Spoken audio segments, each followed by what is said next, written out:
Hello guys, welcome back to my YouTube channel. ಈ video ನೋಡಿದ ತಕ್ಷಣ ಯಾರಿಗೆ ಇಷ್ಟ ಆದರೆ like, share, comment and subscribe ಮಾಡ್ಕೊಳ್ಳೋದನ್ನ ಮರಿಬೇಡಿ. ಇವಾಗ ನಾವು ಗುಡ್ಡಾಪುರಕ್ಕೆ ಹೋಗ್ತಿದ್ವಿ. ಬರುವಾಗ ನಮ್ಮೂರ ಸೈಡು ಸಾಲೋಟ್ಗೇಳಿ ನಾವು ತುಂಬ ಬೆಳಿತೀವಿ ಈ ಹಣ್ಣನ್ನು. ಯಾರಾದರೂ ಈ ಪ್ಲ್ಯಾಂಟ್ ನೋಡಿದ ತಕ್ಷಣ ಗೆಸ್ ಮಾಡಿರಬಹುದು ಆಲ್ರೆಡಿ ಇದು ಯಾವ ಫ್ರೂಟು ಅಂತ ಹೇಳಿಬಿಟ್ಟು. ಇದರಲ್ಲಿ ಅದ್ರ ಹಣ್ಣಿನ ಒಳಗಡೆ 2 ಕಲರು ಬರುತ್ತೆ ಆಯಿತಾ. ಒಂದು ರೆಡ್ಡಿಶ್ ಪಿಂಕ್ ಆಗಿಬಿಟ್ಟು ಒಂದು ವೈಟ್ ಆಗಿಬಿಟ್ಟು. ಯಾರಾದರೂ ಗೆಸ್ ಮಾಡಿದರೆ ಕಮೆಂಟ್ ಮಾಡಿ ನೋಡೋಣ ಆಯಿತಾ.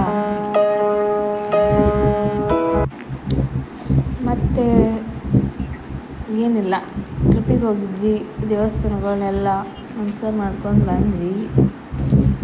ಹಣ್ಣು ಕಾಣಿತು, ಸೊ ಅದಕ್ಕೋಸ್ಕರ ವೆಹಿಕಲ್ನ ಅಲ್ಲೇ ನಿಲ್ಲಿಸ್ಬಿಟ್ಟು ಮಾತಾಡ್ತಾ ಬಂದೆ. ಓಕೆ ಗಾಯ್ಸ್, ಬಾಯ್.